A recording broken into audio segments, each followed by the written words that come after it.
There are some moments in life that mark you forever, not with scars you can see, but with invisible lines that cut deep.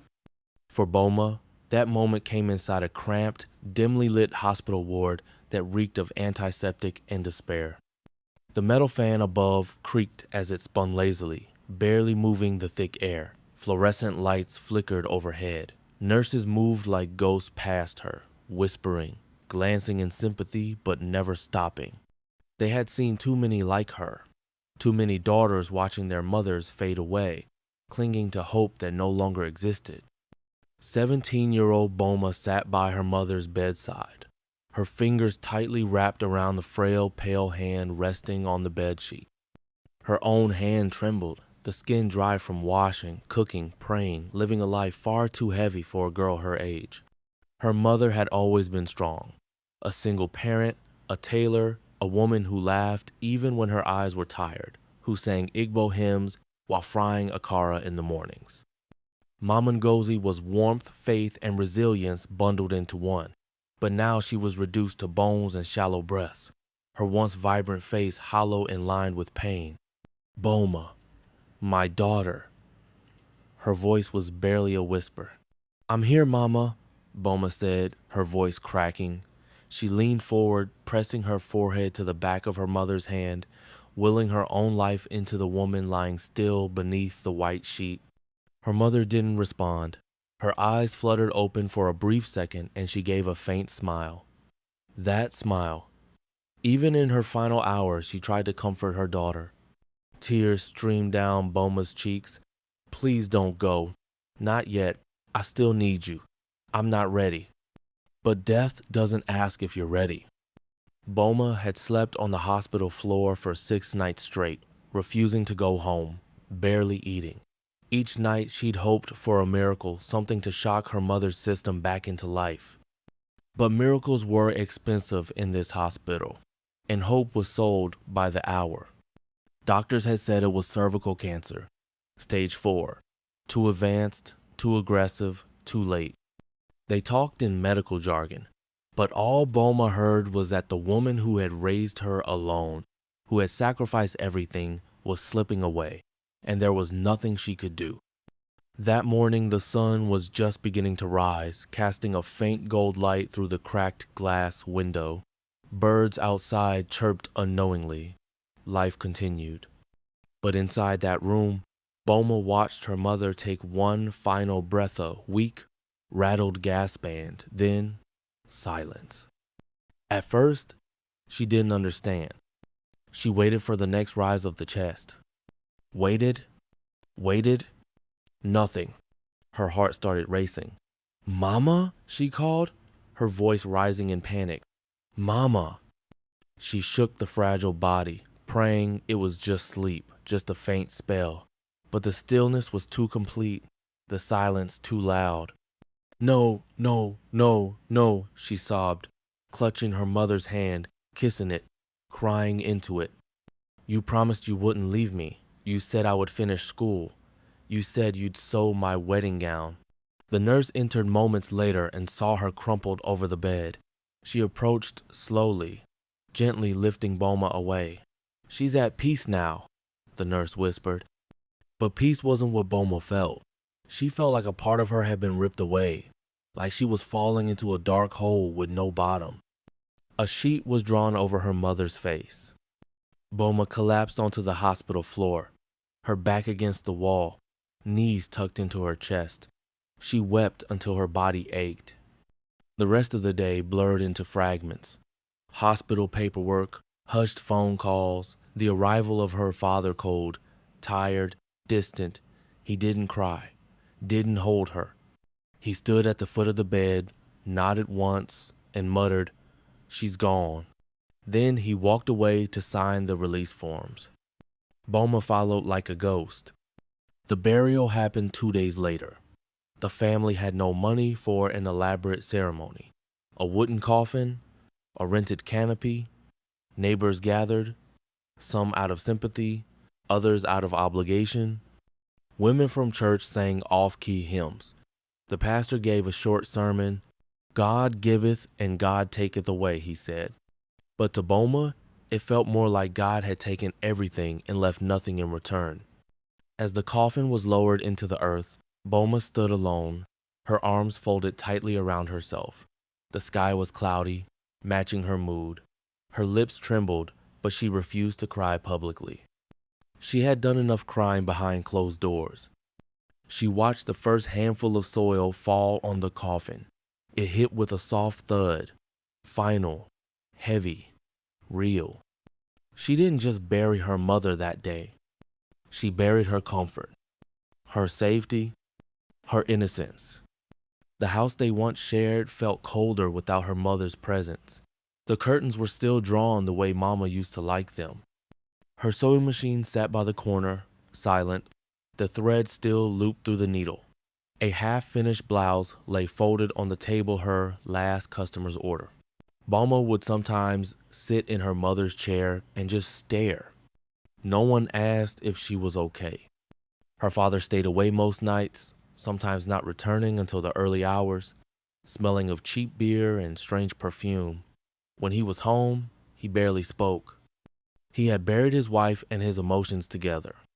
One day, Boma opened a drawer and found a folded note her mother had written but never gave her. Boma, my sweet girl, life may be cruel, but never lose your goodness. Even in darkness, shine.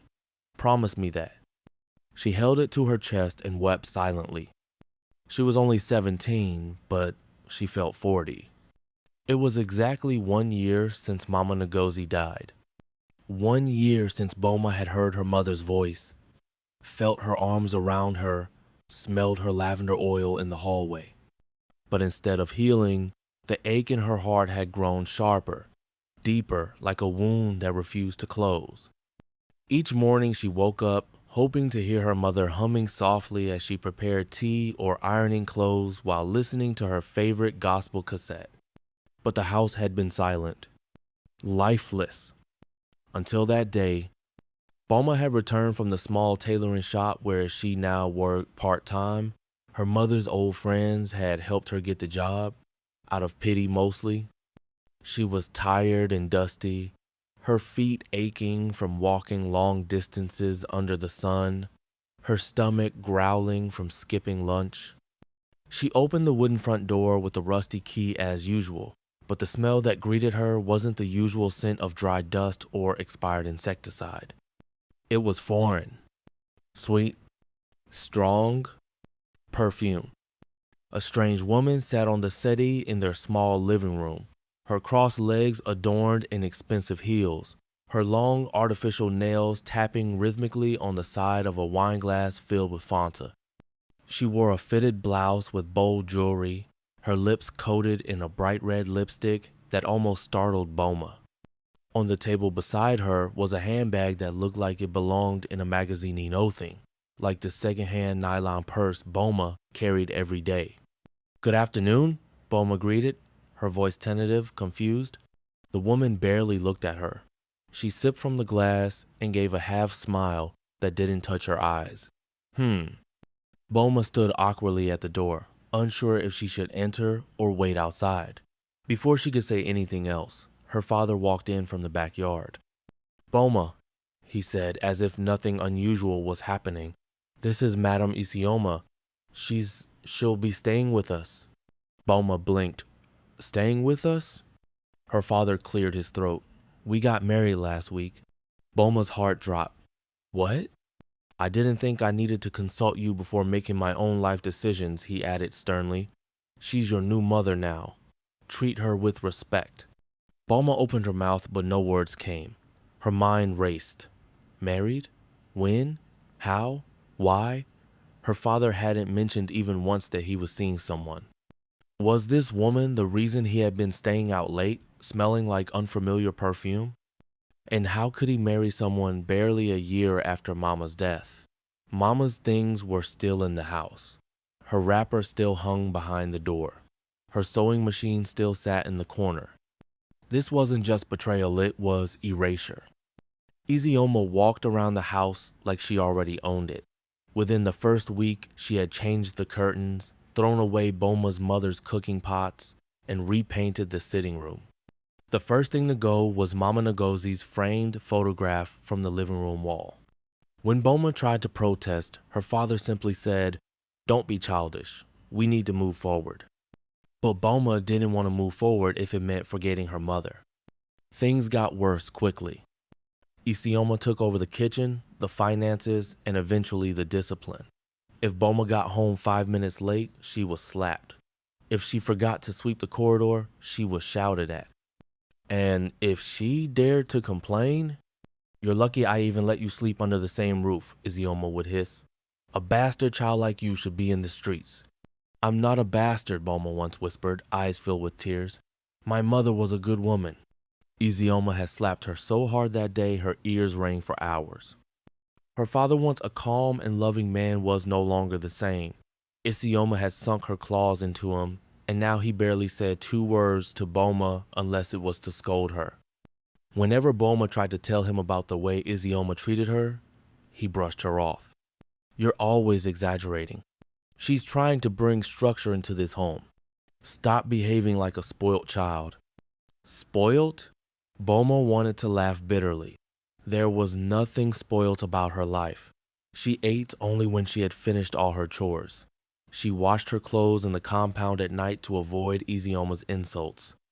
She slept with the fear that one day she might wake up and be thrown out. Her mother's room was now a storage room for Isioma's wigs and handbags. By the 3rd month, Boma started to lose parts of herself. She stopped singing. She stopped dreaming. School had become impossible. Isioma refused to pay her final year wake fees and claimed that Boma was not serious with her life. No amount of pleading worked. Her father simply said, "There's no money right now." Yet somehow, Isioma bought a new pair of shoes every week. Boma started staying out longer, not because she had anywhere to go, but because the silence at home screamed louder than anything else. She would sit on a wooden bench outside her late mother's church, watching other families leave service with laughter, wishing her life could rewind, just once. She missed her mother's voice, the way she called her Anwanyi Oma, good girl, the way she would pray before every meal, the way she would hold her hand and say, "No matter what happens, Boma, you must never forget who you are." But who was she now? Just a shadow in her own home. One evening, after returning from the market with a bag of pepper and onions for Isioma, Boma overheard something that chilled her blood. Isioma was on the phone, standing outside by the gate, unaware that Boma was nearby. "She thinks this house belongs to her mother," Isioma said with a mocking laugh. "Useless girl. I swear, if she opens her mouth one more time, I'll send her to the village, or better still, marry her off." A pause. "Yes now, I'm serious. I've already spoken to someone. She's becoming a problem, and I won't let her ruin what I've built." Boma's hands tightened on the bag. Marry her off? To who? Why? She tiptoed quietly into the compound and into her room, her heart racing. She didn't sleep that night, and in the weeks that followed, she began to feel a strange nausea in the mornings. Her body felt different. Her periods were late. Her hands shook as she hid the pregnancy test in her pocket and stared at the 2 red lines. Positive, pregnant, alone. The days following her positive pregnancy test blurred into one another like watercolor washed by rain. Boma hid the test kit under the broken wooden plank behind the bathroom. Her hands trembled as she did it. Her stomach was already twisting not just from nausea, but from fear. She didn't know what scared her more, the idea of being a mother at 18 or the thought of telling her stepmother. But long before that test, before the red lines confirmed what she already suspected there had been Deo, he had appeared in her life like light through a crack in the ceiling, warm, sudden, and blindingly unexpected. It was on a quiet Sunday morning. Boma had gone to church not because she was feeling spiritual, but because the walls of her house felt too tight and she needed air. Church was one of the few places Isioma couldn't chase her, at least not publicly. She wore a faded blue gown and simple sandals. She sat at the far corner of the pew, avoiding eye contact. Her head was bowed throughout the praise and worship, but her ears picked up someone singing in the choir with a voice so rich and soulful it seemed to fill all the broken places in her heart. When she lifted her head, her eyes met his. He stood confidently among the tenors, tall and dark with kind eyes and a voice that made her forget, just for a moment, that she was sad. After the service, while she was picking up her Bible and preparing to slip out unnoticed, he walked up to her. "Hi," he said gently. "Are you okay?" She hesitated. No one had asked her that in months. "I'm fine," she lied. "I've seen you here a few times," he continued, his tone warm and curious. "You always sit alone." She nodded slightly. "I'm Dio," he said. "Choir team." "I know," she replied with a faint smile. "You sing like someone who's never had a bad day." He laughed. "That's funny. I sing because I've had many." That was the beginning. Dale started walking her home from church every Sunday. They talked about music, books, and how annoying Lagos noise could be. He told her about his little apartment near the market, how he juggled small jobs to survive. She told him bits about her life carefully edited to leave out the parts that hurt the most. But he saw it. He saw the sadness she tried to hide. And for the first time in so long, someone noticed her. Their friendship bloomed quietly. A few text messages, a call at night to say goodnight, a quick smile when they passed each other on the street. One Sunday afternoon, after another long walk, she confessed, "Sometimes I feel like I don't exist." He paused, looked at her, and said, "You exist, and the world is lucky you do." It was the simplest thing, yet it made her chest ache with something new hope. It was late evening. A heavy rainstorm had soaked the town.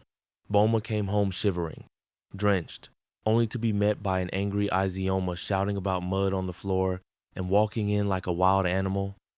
The beating was harder than usual that night. A slap. A push. A hot insult. "You're useless. Your mother died and left me with baggage." Something snapped in Boma. She ran. She didn't even take a change of clothes. She ran barefoot, her wet dress clinging to her body, her cheeks stinging from the slap. She ran through puddles, the sky still weeping above her. She ended up at Dale's small apartment. He was surprised to see her, but he didn't ask questions. He wrapped her in a towel, gave her his only clean shirt, and made her tea with too much sugar. She cried. She cried until her chest hurt. And Dale held her. "I don't want to go back," she whispered. "Then don't," he said softly. She looked into his eyes and saw something sincere, something gentle. And that night, in a moment born of fear, desperation, and a need to feel something other than pain, she gave herself to him. For a few weeks, things were soft. Deo would cook for her noodles, mostly, and sometimes fried yam. They would sit in the cramped space of his room and laugh about small things. He would stroke her hair and tell her she was beautiful, and she would believe him. She didn't think about tomorrow. She didn't think about her stepmother. She thought maybe, just maybe, this was what love felt like. Until one day, she came home from running an errand to find his door locked. She waited. She called. No answer. She came back the next day, still locked. His neighbor finally told her, "He left yesterday, packed everything. He said something about traveling, didn't say where."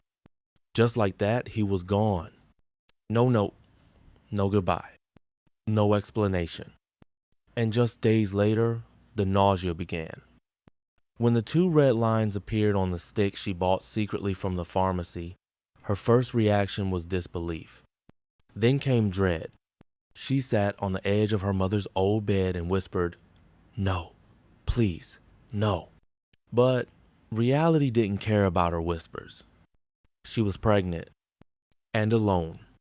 Again, She tried to hide it for weeks, oversized gowns, silence at dinner, careful movement, but Isioma's hawk eyes missed nothing. One night, Isioma cornered her in the hallway. "What are you hiding, you stupid girl?" she demanded. "Nothing," Boma replied, voice trembling. "Lift your blouse." I can't. To slap. Boma staggered backward, one hand over her cheek. "Do I look like your mate?" Isioma shouted. She grabbed her by the arm and dragged her into the living room, where Boma's father sat watching television like the world wasn't falling apart. "Your daughter is pregnant," Isioma announced. He blinked, looked at Boma, and then turned the television off.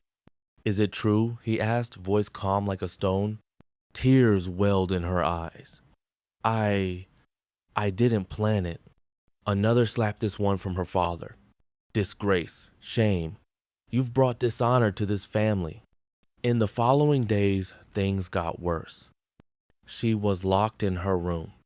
Food was withheld. Her school forms were burned in the backyard.